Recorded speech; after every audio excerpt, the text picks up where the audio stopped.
તો ઉદ્યોગના 3 ક્ષેત્રો. 1. ઉત્પાદનની સફર. ચલો એક સવાલથી શરૂઆત કરીએ. આપણે જે ટી શર્ટ પહેરીએ છીએ એ ક્યાંથી આવે છે? ક્યારે વિચાર્યું છે? એની સફર જ આપણને આપણી અર્થવ્યવસ્થાના 3 મુખ્ય પાયા સમજાવી દેશે. હા, એ જ સવાલ. ખેતરમાં ઉગતો એક સામાન્ય કપાસનો છોડ, એમાંથી આ ટી શર્ટ બને છે કેવી રીતે? બસ આ એક જ સવાલ આપણને પ્રોડક્શનની એટલે કે ઉત્પાદનની એકદમ રોમાંચક દુનિયામાં લઈ જશે. અને જુઓ, આ કોઈ જાદુ નથી. આની પાછળ એક બહુ મોટી, એકબીજા સાથે જોડાયેલી સિસ્ટમ કામ કરે છે, જેને આપણે કહીએ છીએ ઉદ્યોગ. તો ચાલો આજે આ સિસ્ટમના 3 મુખ્ય ગિયર્સ એટલે કે એના 3 ભાગોને બરાબર સમજીએ. આપણે જે પણ વાત કરવાના છીએ એ બધું જ અર્થશાસ્ત્રના મૂળભૂત સિદ્ધાંતો પર આધારિત છે. આ એજ્યુકેશનલ મટીરિયલમાંથી લીધેલી વિભાવનાઓ છે, જે આખી વાત સમજવામાં આપણને મદદ કરશે. કોઈ પણ વસ્તુની વાર્તા ક્યાંથી શરૂ થાય? મોટાભાગે જમીનથી, પૃથ્વીથી. અને આપણી આ ઔદ્યોગિક સફરોનો પહેલો પડાવ પણ એ જ છે. પ્રાથમિક ક્ષેત્ર એટલે કે જ્યાં બધી શરૂઆત થાય છે. તો પ્રાથમિક ક્ષેત્ર એટલે શું? એકદમ સરળ ભાષામાં કહીએ તો આ એ ક્ષેત્ર છે જે સીધું કુદરત પાસેથી કાચો માલ મેળવે છે. પછી ભલે એ ખેતરમાંથી હોય, જંગલમાંથી હોય, દરિયામાંથી હોય કે પછી જમીનની નીચેથી ખોદીને કાઢવામાં આવતું હોય. જેમ કે ખેતી, વનસંવર્ધન, માછીમારી કે પછી ખાણકામ. અને હા, આપણી ટી શર્ટની વાર્તા પણ અહીંથી જ તો શરૂ થાય છે. ખેતરમાં કપાસ ઉગાડવો એ કૃષિનો ભાગ છે, જે પ્રાથમિક ઉદ્યોગનું એકદમ પરફેક્ટ ઉદાહરણ છે. ચાલો, તો હવે આપણી પાસે કાચો કપાસ આવી ગયો છે. પણ એનું કરવાનું શું? આ રૂમાંથી કાપડ કેવી રીતે બનશે? બસ આ સવાલ જ આપણને આપણી સફરના બીજા પડાવ પર લઈ જાય છે.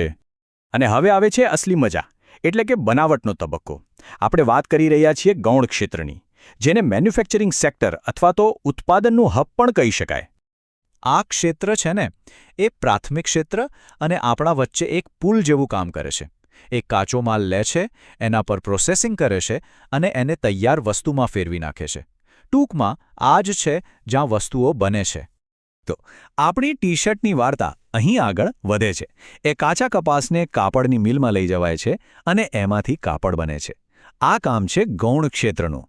એ જ રીતે ખેતરમાંથી આવેલી શેરડીમાંથી ખાંડ બનાવવી કે પછી ખાણમાંથી નીકળેલા લોખંડમાંથી સ્ટીલ અને ગાડીઓ બનાવવી, આ બધું જ ગૌણ ક્ષેત્રમાં આવે છે. ચાલો ભાઈ, ટી શર્ટ તો બનીને તૈયાર છે. એકદમ સરસ. પણ હવે એ ફેક્ટરીમાંથી આપણી નજીકની દુકાન સુધી પહોંચશે કેવી રીતે? આ સવાલ આપણને છેલ્લા અને ત્રીજા ક્ષેત્ર તરફ લઈ જાય છે. અને હવે આવે છે આપણી આખી ચેનની છેલ્લી પણ સૌથી મહત્વની કડી, તૃતીય ક્ષેત્ર. એક વાત યાદ રાખજો, આ ક્ષેત્ર કોઈ વસ્તુ બનાવતું નથી, પણ એના વગર કોઈ વસ્તુ આપણા સુધી પહોંચી પણ નથી શકતી. આ છે સર્વિસ સેક્ટર એટલે કે સેવાઓનું ક્ષેત્ર. આને સર્વિસ સેક્ટર પણ કહેવાય છે. એનું કામ છે પહેલા બંને ક્ષેત્રોને અને છેવટે ગ્રાહકોને જરૂરી સેવાઓ પૂરી પાડવી. અને સાચું કહું તો આ ક્ષેત્ર વગર તો પેલો ખેતરનો કપાસ કે ફેક્ટરીની ટી શર્ટ ક્યારેય આપણા ઘર સુધી પહોંચી જ ના શકે. એનું મહત્વ એટલું બધું છે. તો હવે વિચારો, આપણી ટી શર્ટનું શું થાય છે? એને ટ્રકમાં ભરીને વેરહાઉસમાં લઈ જવાય છે. ત્યાંથી અલગ અલગ દુકાનોમાં પહોંચાડાય છે. એની જાહેરાત કરવામાં આવે છે. બેન્કિંગ અને વીમા જેવી સુવિધાઓનો ઉપયોગ થાય છે. અને છેવટે આપણે એને દુકાનમાંથી ખરીદીએ છીએ. આ બધું જ ટ્રાન્સપોર્ટથી લઈને વેચાણ સુધી બધું જ તૃતીય ક્ષેત્રનો ભાગ છે. સારું, તો આપણે ત્રણેય ભાગોને અલગ અલગ તો સમજી લીધા: પ્રાથમિક, ગૌણ અને તૃતીયક. હવે સમય છે આખી પઝલના ટુકડાઓને જોડીને જોવાનો. ચાલો જોઈએ કે આ ત્રણે મળીને કેવી રીતે એક પરફેક્ટ સિસ્ટમ બનાવે છે. ચાલો આપણી ટી શર્ટની આખી સફરને ફરી એકવાર જોઈએ. સ્ટેપ 1, પ્રાથમિક ક્ષેત્રમાં કપાસ ઉગાડવામાં આવ્યો. સ્ટેપ 2, ગૌણ ક્ષેત્રમાં એ કપાસમાંથી કાપડ અને પછી શર્ટ બનાવવામાં આવ્યું. અને સ્ટેપ 3, તૃતીય ક્ષેત્ર દ્વારા એ શર્ટનું પરિવહન, જાહેરાત અને વેચાણ થયું. જોયું, એક સામાન્ય લાગતી વસ્તુ પાછળ આખી અર્થવ્યવસ્થાની સાંકળ કામ કરતી હોય છે.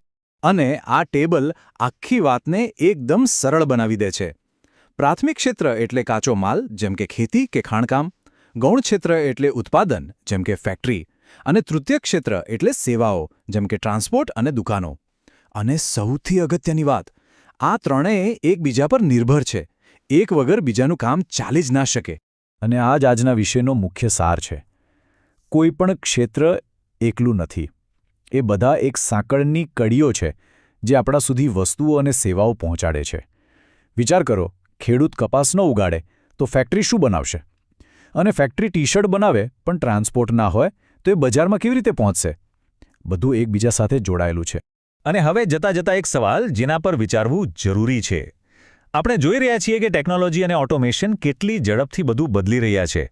તો આવનારા 20 વર્ષમાં આ 3 ક્ષેત્રોમાંથી કયા ક્ષેત્રમાં સૌથી મોટો બદલાવ આવશે એવું લાગે છે? શું ખેતી કરવાની રીત બદલાશે? ફેક્ટરીઓ સંપૂર્ણપણે રોબોટ ચલાવશે?